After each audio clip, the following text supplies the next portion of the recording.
and welcome to On the Node. Now, you might notice something different this week. No Paul Moati. He is away sick, sadly, so you're stuck with me for the next 15 minutes or so. I promise I'll make it quick, but to be honest, this is what I've sort of been working towards all along, a nice monologue and a show just all about me, but it's not all about me. It's about the marketplace and how the market affected and how the results went for the TAB over the last weekend, which was ANZAC D weekend. It was the 26th of April. Two domestic meetings, Te Rapa and Riccarton. I'll get to the results on the back end of them. We'll start with Riccarton, race number one. It was the rating 75, 2,600 metres, obviously for the stayers, and Malfi Rosa took out the race. It was a break-even result. It was a funny little race, 6 horses in it.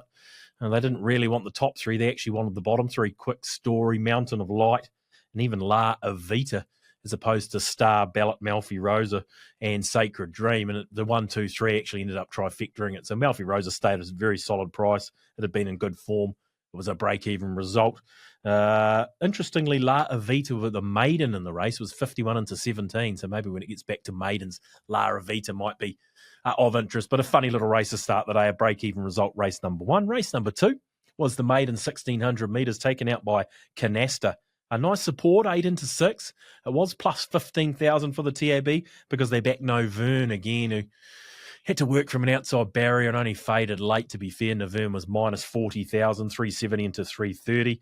And some interesting money for Self-Esteem was first up for Mike McCann from up north, 51 into $21, but didn't see much of a run from Self-Esteem either. There was money for Lady Marmac, 12 into 7, and also Revision, but Canasta got home very strongly. Was 8 into 6, but with that money for Novern, it was a result of plus 15,000, race number 2 of the day.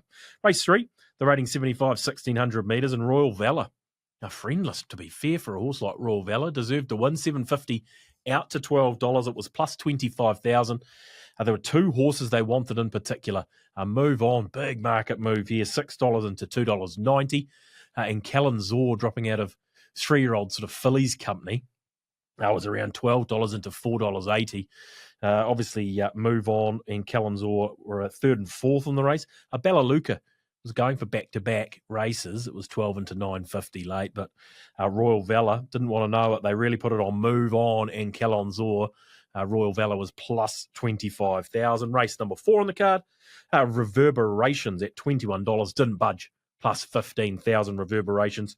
Generation Joy, I made it the TAB Hot Horse on Saturday. I promise I won't do it again, but it moved again, 11 into 6.50 Generation Joy.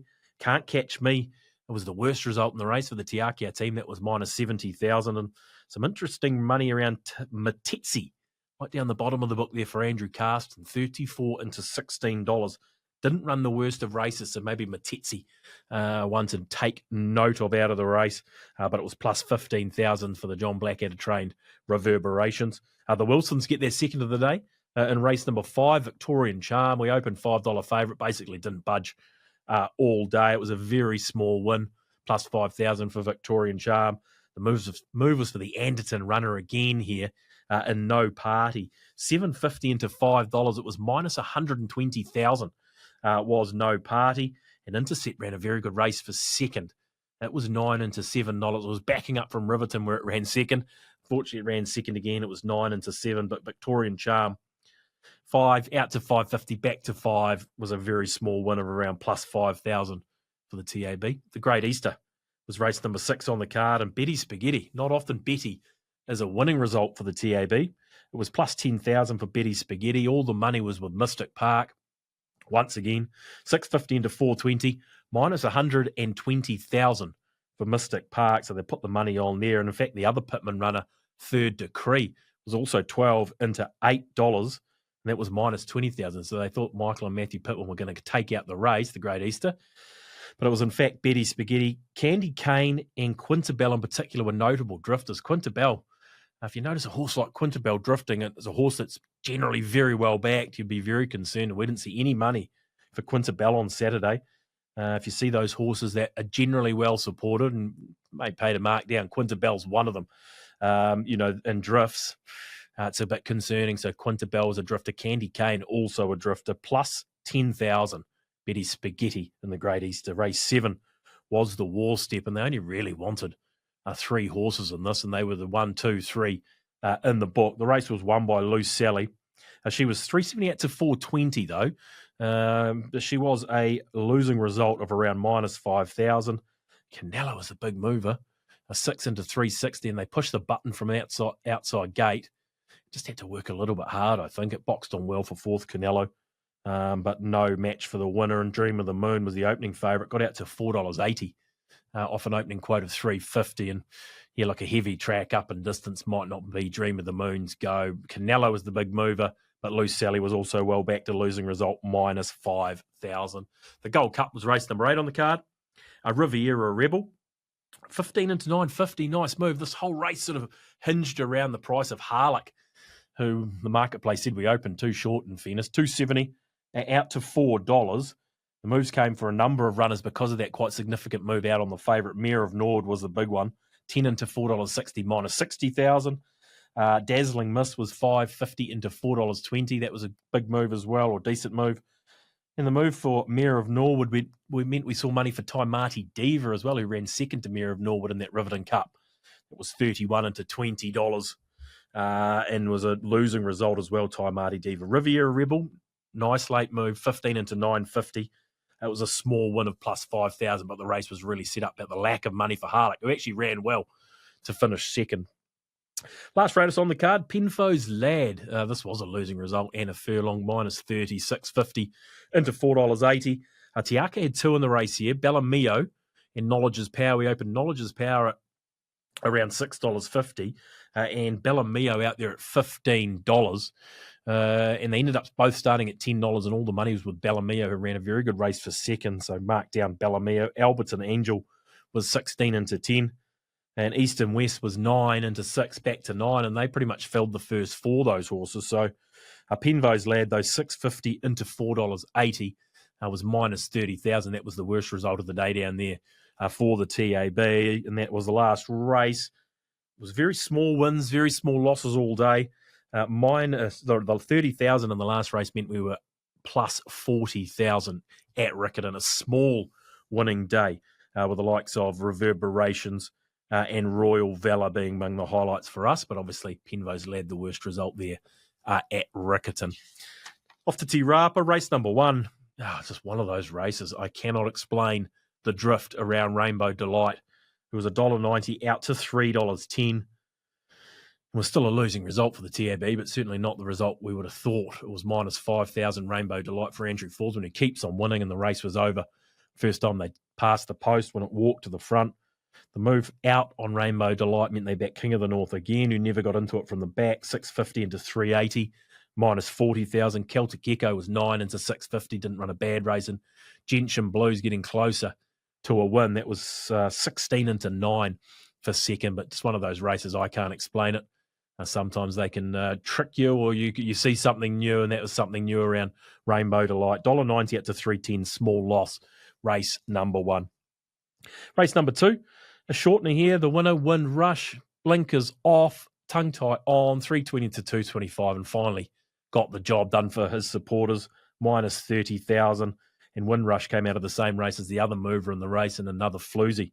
It was 12 into 550, minus 30,000 for Windrush. Wish Come True was the first starter for Tiako, who we saw no money for at all, $5.50 out to $18. So Wish Come True, you'd want to see again before you started thinking about putting your hard-earned on, I'd say minus 30,000 Windrush. Race 3, the 3-year-old over the mile was won by She's a Dealer, who was a shortener in the race, 11 into 850, but it was plus 25,000 because of the money for Eringo Bra, 270 into 250, minus 50,000.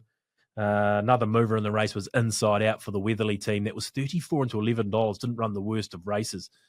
Inside Out, and no money for Peerless. I got ridden a long way back, and it was a fraction unlucky and storming home. I wouldn't be dropping Peerless, particularly if you see the price shorten. It wasn't shortening on Saturday, it was going the other way, 460 out to 750, but was a nice run from Peerless, so mark it down, I'd say, on the run rather than the market support.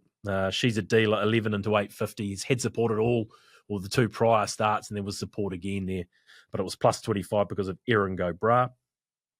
The 2-year-old race over the 1,200 metres, Lubeck. It's all about the first starters in this race, to be fair. Lubeck From Stephen Marsh, it was $9.50 out to 13. The first starters they did like, Argo was a massive result for customers. It was $5.50 into $3.30. It was minus 120,000 and probably had its chance. Sort of got going again when it got outside horses, I think. But no, we'd have to see Argo again. Panther for the O'Sullivan Scott team. Gee, that was a good run. Had no luck in running trap wide. Was $9.50 into $4.60. It was a big run, and the horse with some race day experience just remained solid in this market. That was the Espy at $4.60. But they missed Lubeck, to be fair, $9.50 out to $13. And it was plus $90,000 for the TAB there in the 2-year-old. The Open 1400 was race 5, Super Photon. Small win. It's a popular horse, Super Photon, and it was a real blanket finish, and there wasn't a lot of market movement to speak of. First 5 was unlucky. If you've seen the replay or watched the race, I probably don't need to tell you that. Both those Sullivan Scott runners were very well back, calm in line. Had its chance at $13, but Lux Libertas was very good down the outside when that strikes a heavy track. Don't know what the plans are with Lux Libertas, but with both losing results. But a blanket finish, not a lot of market movement, plus 10,000 Super Photon. Davidio was first up for the Richie Murray team. I think a stayer with an eye on the Brisbane Cup. There was a bit of long shot money for it, 34 into 27, but didn't run accordingly. So I don't know what the plan is next with Davidio, but there was a bit of interest there for what it's worth. Race number 6 on the cards, the Cambridge Breeders. Adalio took it out, and the only reason it was such a good result for the TAB was the stablemate was so extremely well backed and Velocious, $7.50. Velocious.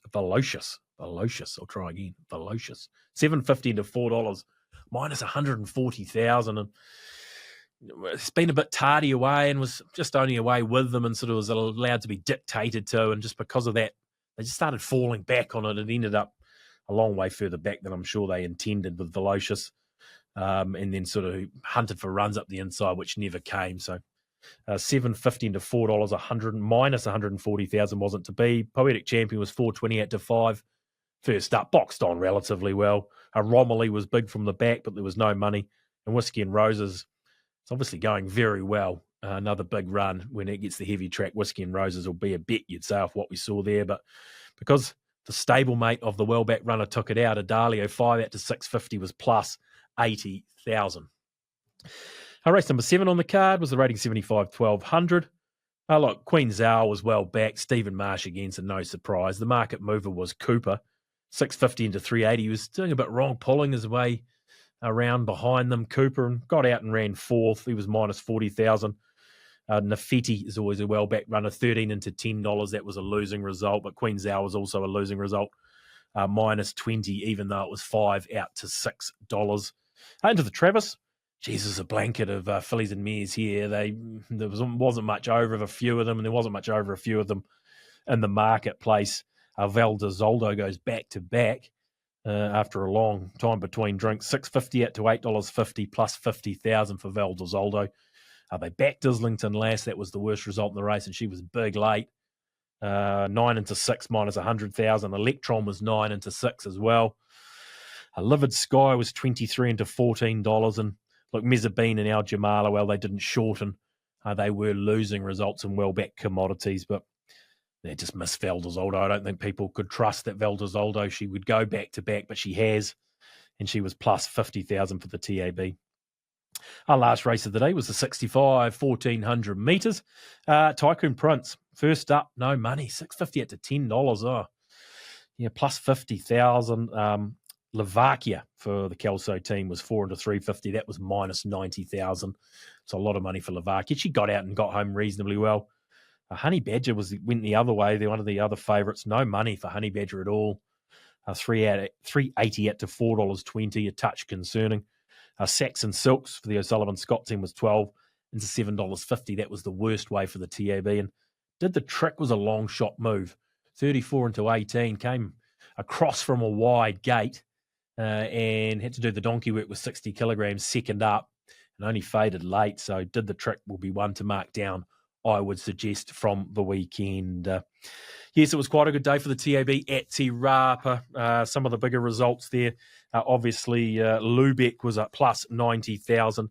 And the other one was Dalio plus 80,000 and also Valdesoldo plus 50. It was around plus $250,000 for the TAB at Te Rapa. And as I mentioned, plus 40 at Riccarton, around 290,000 for the TAB fixed odds win books last Saturday.